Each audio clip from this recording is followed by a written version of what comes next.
En otro mundo estas habrían sido las historias más grandes de la humanidad. Héroes, sacrificios, personas salvando al planeta una y otra vez. Pero aquí no. Aquí solo quedan ruinas. En este mundo no hay magia que arregle las cosas en el último segundo. Los experimentos fallan, la tecnología se vuelve contra quienes la crean y las personas pagan las consecuencias. Todo es más crudo, más realista. Un Ruins que mucha gente quizá nunca imaginó ver es uno basado en el universo cinematográfico de Marvel, el de las películas. Del universo 616 ya existe el cómic, pero aquí vamos a imaginar cómo habría sido si todo lo que vimos en el cine hubiera salido mal desde el principio. Este video lo voy a dividir en 3 partes. La primera se centrará en los eventos que ocurrieron en la Tierra. La segunda nos llevará un poco más lejos, explorando lo que ocurre a nivel galáctico. Y la tercera, bueno, esa todavía me la voy a guardar. Ahora volvamos a este mundo.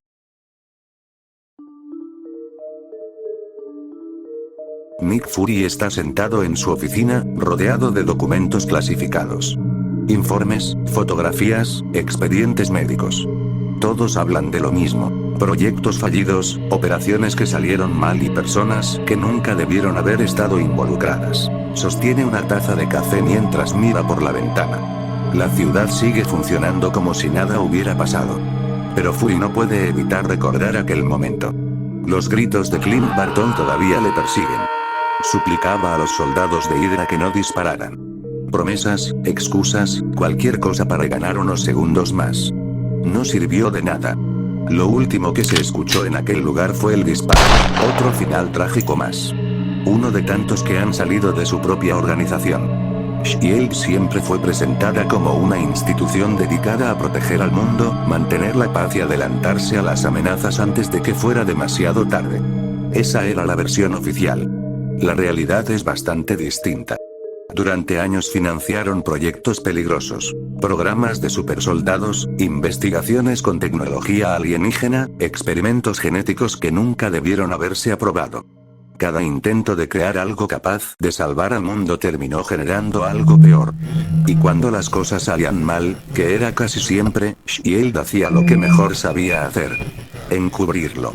Informes clasificados, testigos silenciados y cualquier persona que decidiera hablar demasiado, desaparecía del mapa.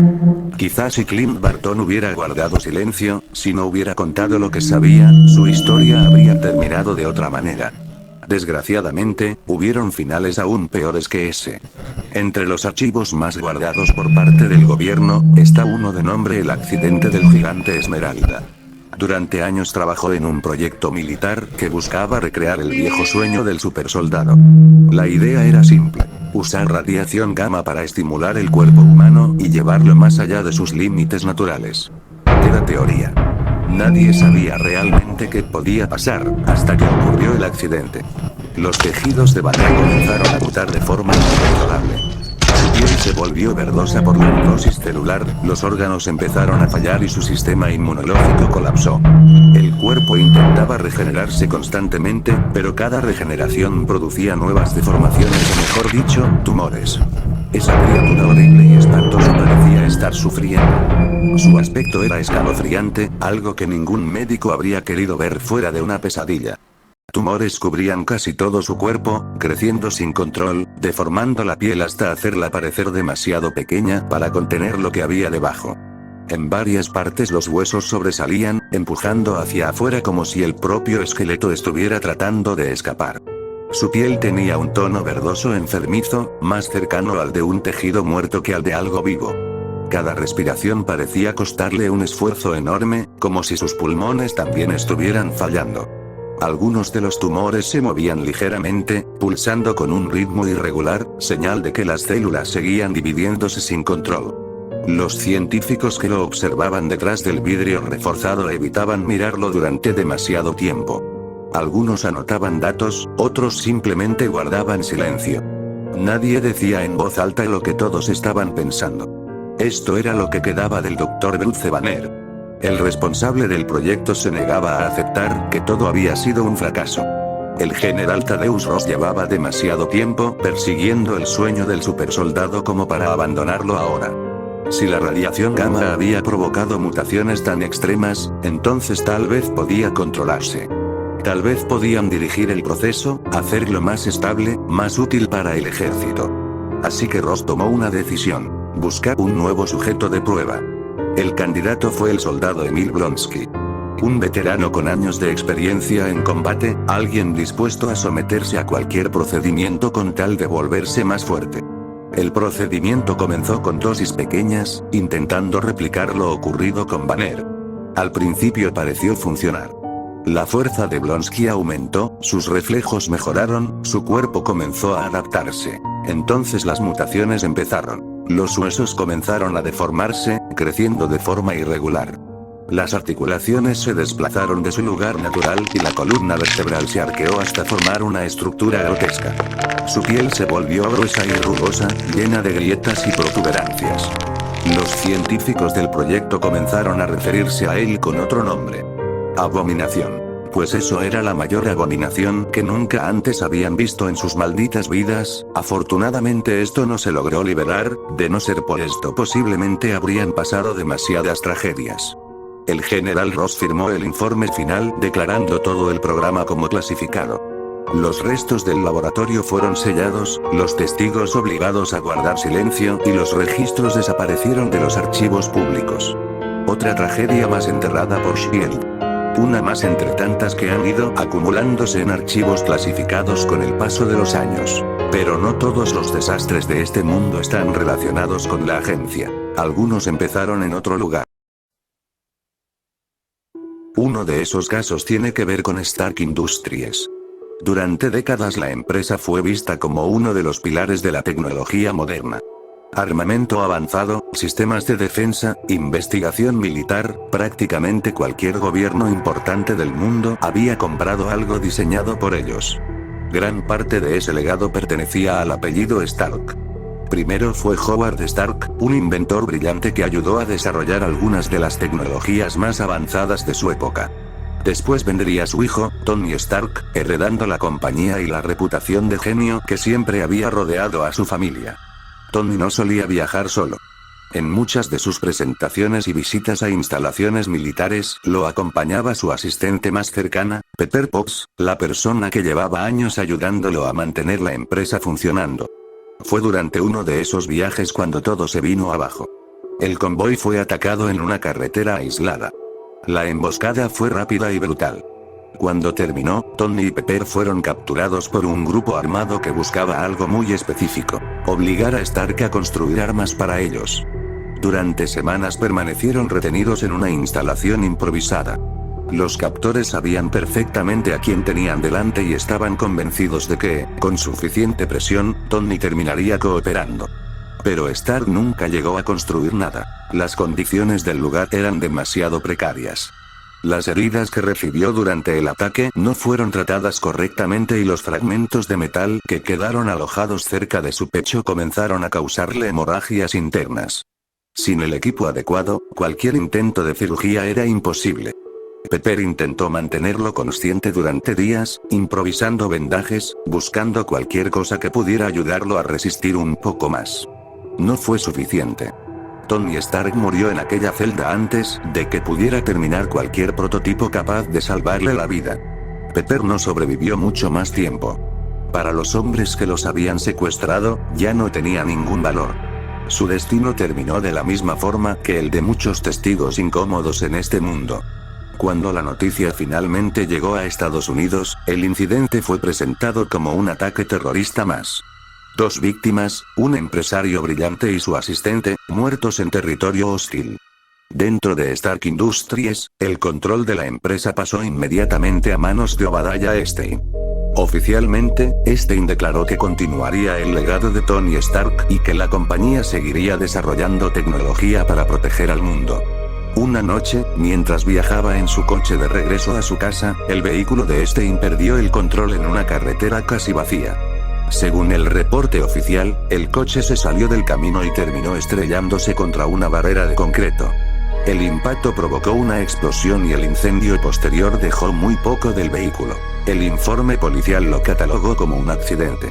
Los documentos del caso desaparecieron pocas semanas después.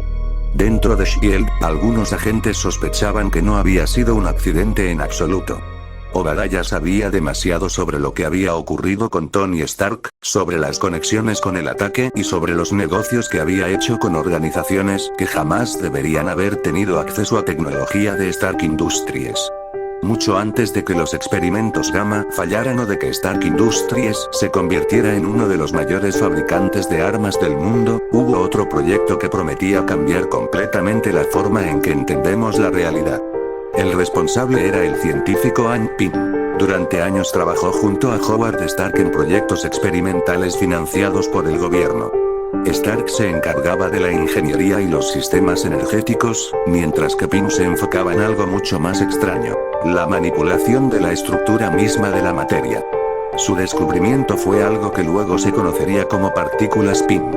En teoría, estas partículas permitían alterar la distancia entre los átomos de un objeto. Reducir esa distancia significaba disminuir el tamaño de algo sin destruir su masa.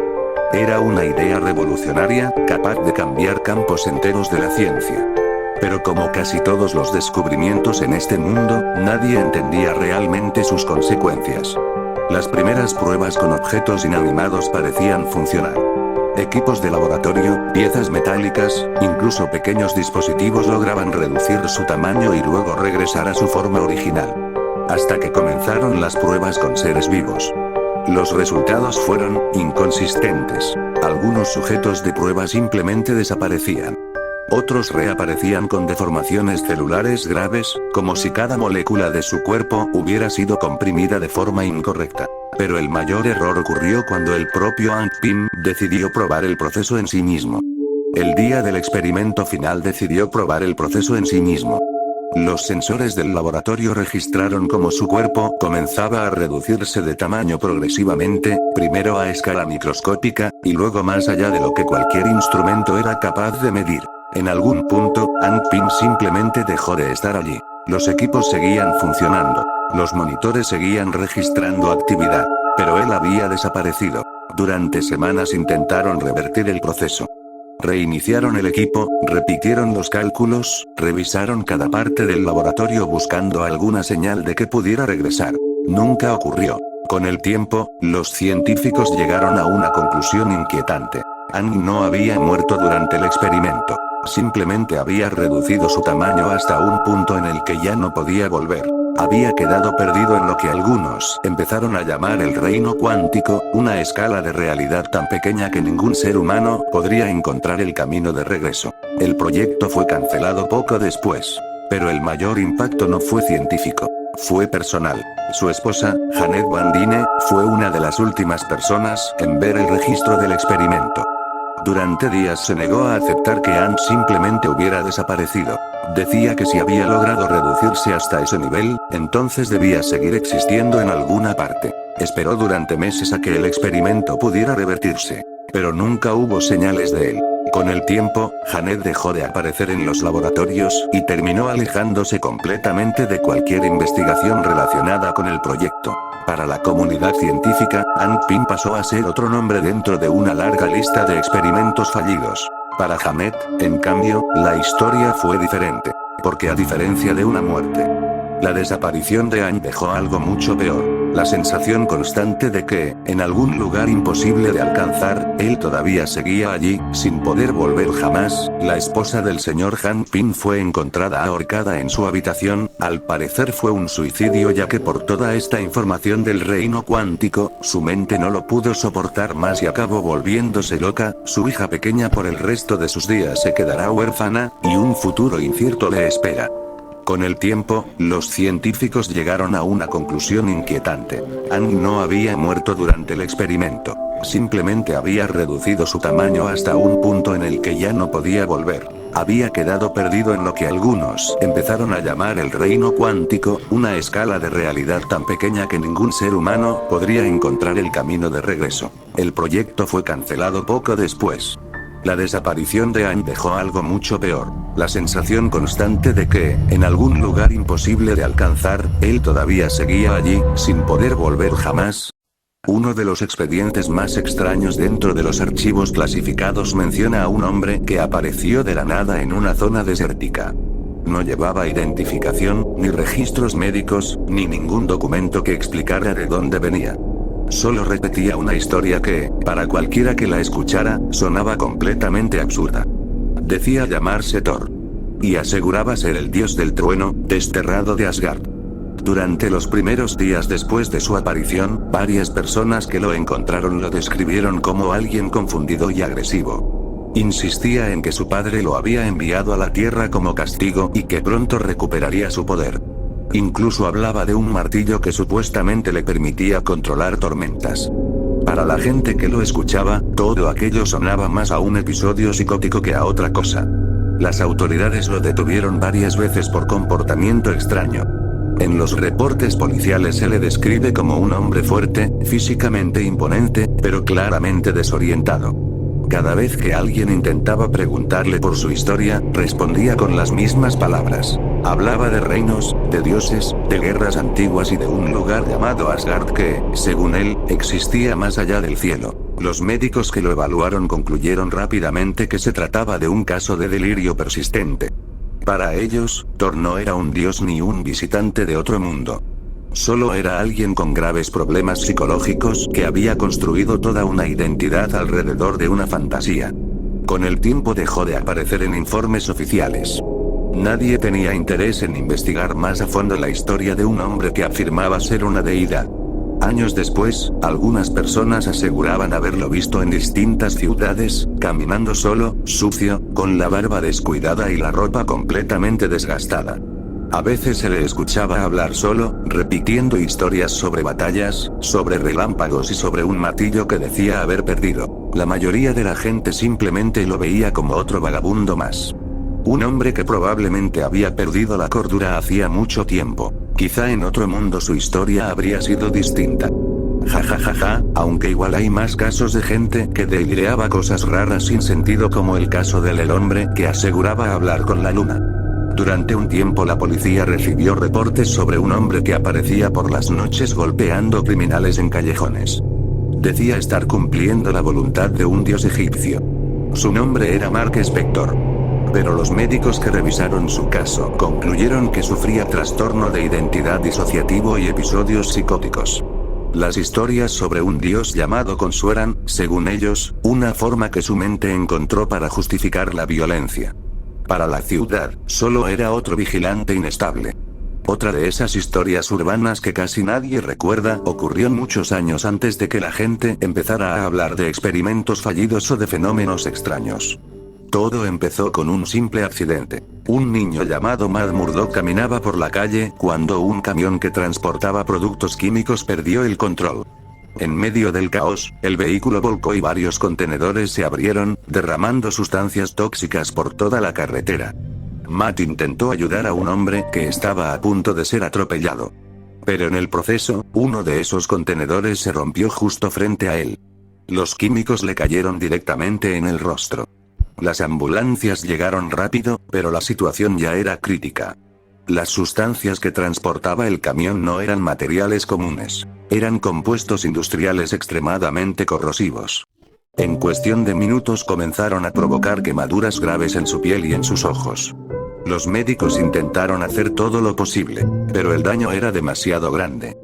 Matt Murdock murió pocas horas después en el hospital debido a las quemaduras químicas y al daño interno provocado por la exposición. El cuarto rojo era uno en donde, según consistía, entrenar a personas para que puedan ser agentes especiales.